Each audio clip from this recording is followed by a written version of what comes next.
দর্শক শ্রোতা, আজকে আমার আলোচনার বিষয়বস্তু বাংলাদেশ আওয়ামী লীগ ও সজীব ওয়াজেদ জয়ের ভবিষ্যৎ কি হবে। আমি গণনা ভিত্তিক আলোচনা করে থাকি, আপনারা জানেন। আওয়ামী লীগের পক্ষে বললে দর্শকরা বলেন আমি আওয়ামী লীগের লোক, ডক্টর মোহাম্মদ ইউনূসের পক্ষে বললে তারা আমাকে ডক্টর মোহাম্মদ ইউনূসের দালাল বলেন। আসলে আমি কারো পক্ষেই বলি না, গণনা করি, গণনা ভিত্তিক আলোচনা করি, দিক নির্দেশনা উপদেশ দেয়া আমার জ্যোতিষীর দায়িত্ব বলে আমি মনে করি। আপনারা এমনও কথা বলেন আমি এক এক সময় এক এক রকম কথা বলি, এটিও সঠিক নয়।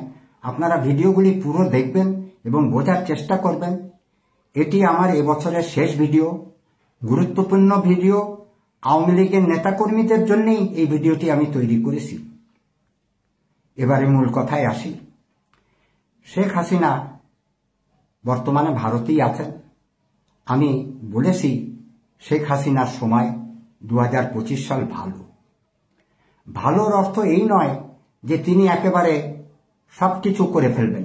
ভালোর অর্থাৎ 2024 সালে তার যে খারাপ সময় গেছে সেই সময় থেকে তিনি বেরিয়ে আসবেন এবং আস্তে আস্তে ভালোর দিকে যাবেন। তার জন্ম 28শে সেপ্টেম্বর 1947।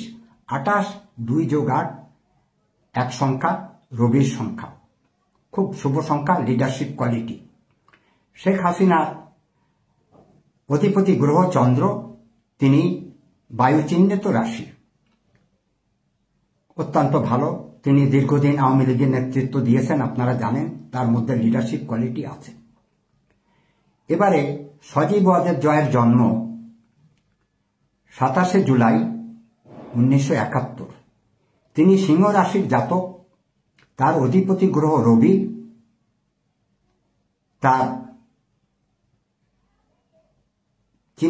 তিনি হলেন অগ্নি চিহ্নিত রাশি। 27 অর্থাৎ 2 যোগ 7 9, 9 মঙ্গলের সংখ্যা। 2025 সাল যোগ করলে 9 হবে। এটি মঙ্গল গ্রহের বছর। সজীব ওয়াজেদ জয়ের জন্য অত্যন্ত শুভ বছর, কোনো সন্দেহ নাই।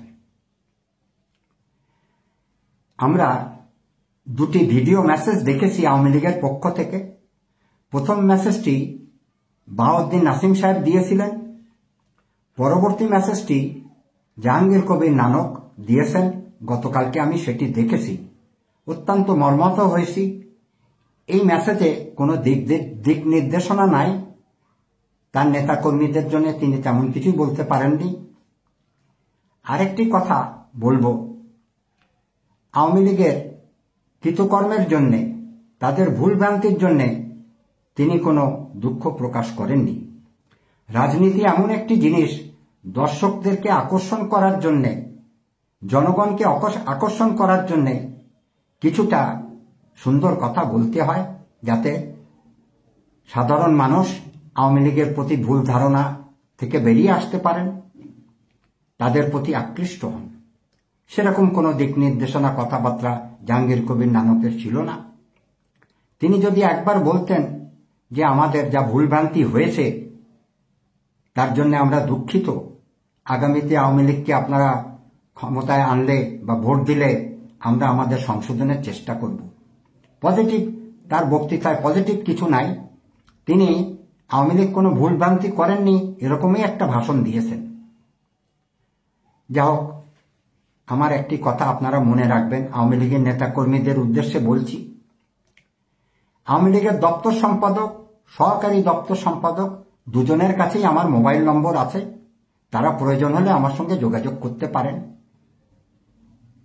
শেখ হাসিনা বর্তমানে ভারতে আছেন, ভারত সরকারের অধীনেই আছেন।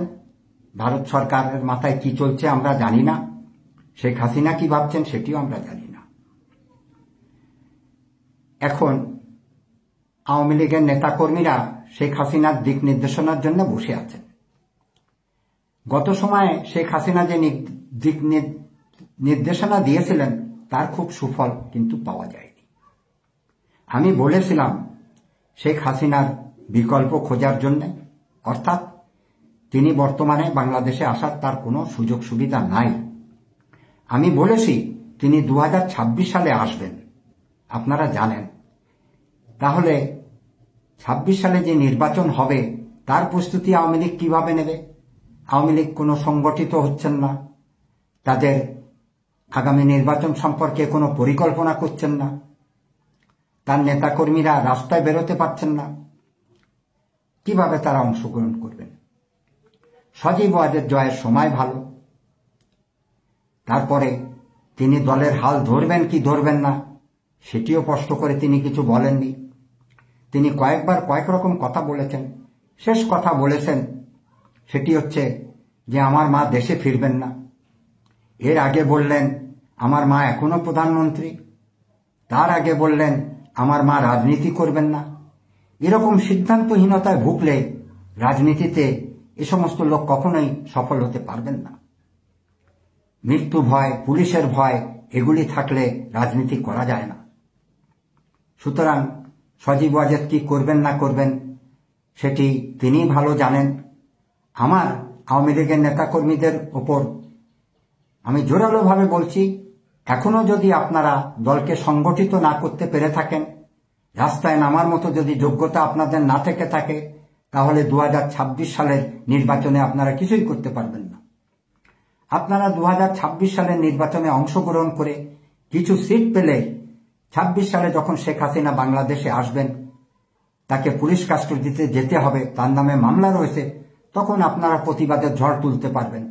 সংসদে আপনাদের কিছু আসন থাকা অত্যন্ত প্রয়োজন। আপনারা সেদিকে ফোকাস করেন, সেদিকে চিন্তা ভাবনা করেন। আওয়ামী লীগের সকল নেতাকর্মী তো আর মামলা জর্জরিত না। যারা অন্যায়ের সঙ্গে যুক্ত ছিলেন, যারা টাকা পয়সা লোপাট করেছেন, বিদেশের ব্যাংকে রেখেছেন, সে সমস্ত তথ্য আস্তে আস্তে বেরিয়ে আসবে। সুতরাং এ সকল নেতাদের আশায় বসে থাকলে আওয়ামী লীগ মারা যাবে। আওয়ামী লীগকে যদি বেঁচে থাকতে হয়, জনগণের সমর্থন যদি জোগাড় করতে হয়, তাহলে সঠিক দিক নির্দেশনা দিতে হবে, আওয়ামী লীগকে সুসংগঠিত করতে হবে। 5 মাসের মধ্যে 2টি ভিডিও মেসেজ দিয়েছেন, যার মধ্যে কোনো পজিটিভ কিছু নাই। আমি হলে বলতাম 15ই জানুয়ারি আওয়ামী লীগ কার্যালয়ে আমরা সমাবেশ করব, মিটিং করব, এ ধরনের কোনো বক্তব্যই নাই। যাও, আপনারা অনেক জ্ঞান সম্পন্ন দল, অনেক বুদ্ধি বিবেচনা রেখেছেন, আপনারা এই সিদ্ধান্ত নেবেন কি করবেন। আমি খুব ক্ষুদ্র একজন জ্যোতিষ, যেটুকু রাজনীতি বুঝি সেটুকুর উপরেই কথা বললাম। গণনার কথা যদি বলেন, শেখ হাসিনার সময় ভালো, সজীব ওয়াজেদের সময় ভালো, কিন্তু শেখ হাসিনা ভারতে, সজীব ওয়াজেদ বিদেশে, তারা যদি ওখানেই বসে থাকেন কি হবে বুঝতেই পারছেন। শেখ হাসিনার বিকল্প অত্যন্ত প্রয়োজন, অন্তত নির্বাচনকালীন সময়ের জন্য। এটি আমার উপদেশ। আপনারা এই ক্ষুদ্র জ্যোতিষের উপদেশ শুনলে আশা করি লাভবান হবেন। দলকে পজিটিভ কথা বলেন, ছোট করে হলেও আপনাদের কার্যালয়ে বসেন, দলের নেতাকর্মীদের একত্র হওয়ার সুযোগ দেন। এরকম লুকিয়ে লুকিয়ে ভিডিও মেসেজ দিয়ে 26-এর নির্বাচনে জয়লাভ করা যাবে না। আজকের মতো ভিডিও এখানেই শেষ করছি। আপনাদের সকলকে ধন্যবাদ।